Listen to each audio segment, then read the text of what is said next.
Hi, welcome to Controller Culture, where we break down the games that shape the way we play. Okay, just a quick warning before we get into the good stuff. I waited a week to record this review on purpose.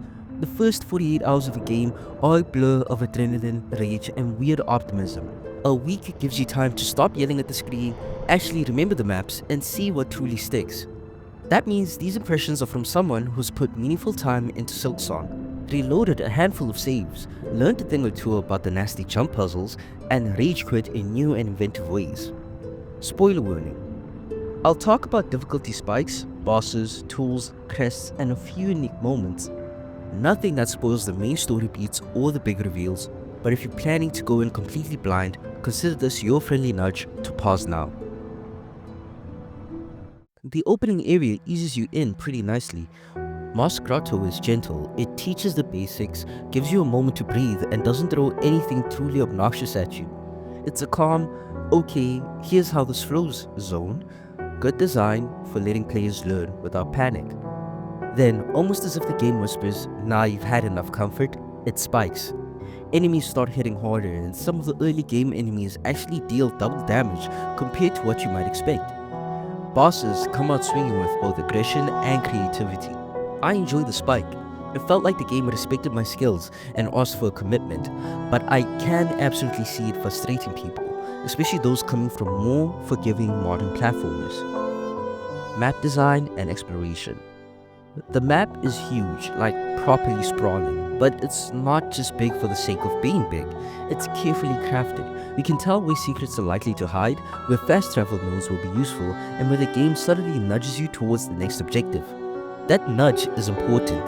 The layout feels smart and not confusing.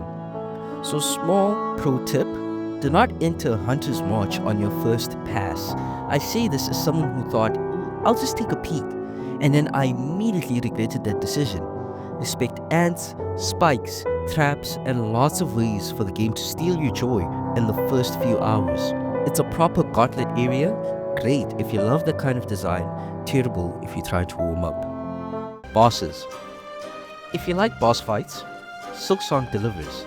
I think 95% of the bosses are brilliant, they're tightly telegraphed, mechanically interesting, and memorable. They push you to learn attack patterns and mix your tools and abilities in meaningful ways. A few of them will absolutely make you sweat your controller, and a few might temporarily blind you.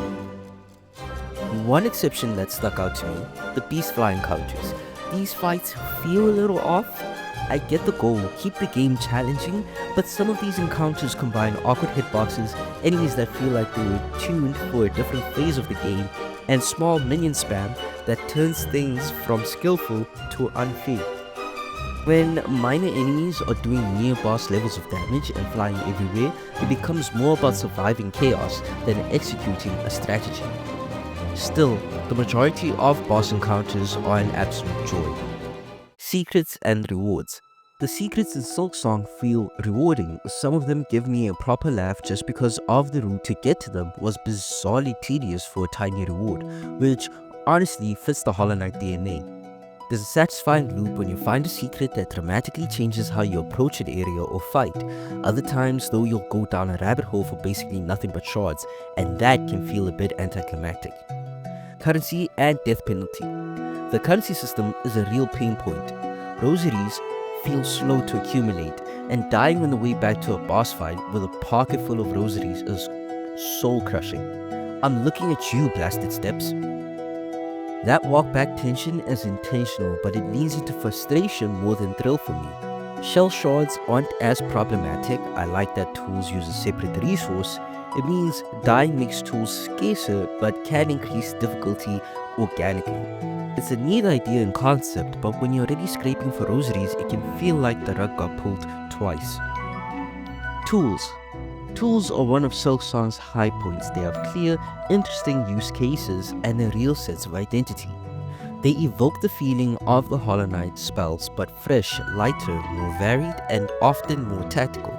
At times, some tools feel overpowered, but honestly, I don't mind. The game is already hard in parts, and having a few tools that let you cheese particular challenges feels earned if you've put in the time to find and upgrade them. Quests. Quests in Silksong are generally short and meaningful. They rarely overstay their welcome. Side objectives can be cryptic or quiet character vignettes rather than fetch quest padding. There's a nice rhythm to them. Many quests tie cleanly into exploration and boss progression. Rather than feeling like separate chores, some are weird in delightful offbeat ways and others are poignantly understated. Overall, the quest design supports the world rather than cluttering it. Unique moments. There are small unique moments scattered throughout that genuinely surprised me. A tiny animation, a short encounter, or a short set piece that made me stop and grin. These moments are the game's personality peeking through, sometimes silly, sometimes eerie, and often heartwarming in a way that's quietly impressive. I don't want to spoil these, but when you hit one of these beats, you'll probably remember it. Hornet's abilities. Hornet's abilities are special. I'm keeping details intentionally vague to avoid spoilers, but each ability brings a distinct feel and changes how you approach traversal in combat. They're not just new moves slapped on top of the old, they interact with other mechanics and open up creative approaches to fights and platforming. If you love the agility and dance in Hollow Knight, Hornet's toolkit will scratch that itch in new ways. Crests are a big part of customization and they matter. Here's how some of the ones I played with felt. Reaper, which is my favorite. This one is a blast. It changes the pacing of fights, rewards aggressive play and feels fun to use. When Reaper clicks, you feel unstoppable in a stylish way. Beast Crest. This one is tough, not just mechanically, but how it forces riskier play. It can completely change how a boss fight feels, and difficult is the right word for it. I respect the design, but it's not for the faint of heart. Hunter Crest. Pretty balanced. It gives a clear niche without warping the game's intended difficulty curve. If you want something reliable that doesn't break encounters, this is a great pick. Wanderer Crest. A lovely homage to the original Hollow Knight. It's tasteful and gives off a nostalgic vibe while still being useful. If you've played Hollow Knight, you'll catch the references and appreciate how it subtly shifts play. There are 3 more crests, but I don't want to spoil or ruin them for you as they are very unique in their own ways. Crests aren't just stat sticks. They meaningfully change strategies, and choosing the right crest for the fight becomes a minigame in itself. Difficulty. Silksong is not a beginner-friendly ride. It's challenging, sometimes brutally so, and rewards persistence and methodical learning. If you hated the steep bits in Hollow Knight, Silksong might push you over the edge. But if you loved learning boss patterns, optimizing routes, and feeling that sweet "I did it" high, this game nails it. I'd say play it if you enjoy demanding platformers and boss-heavy design. Maybe wait if you want a warm, easy experience. Final thoughts. From a critical standpoint, Silksong is an 8 out of 10. It has real design brilliance, combat, map design, tools, and boss variety. But there are rough edges. Certain fights lean into frustration, currency is stingy, and a few encounters feel uneven. These are fixable or forgivable depending on what you value in a game.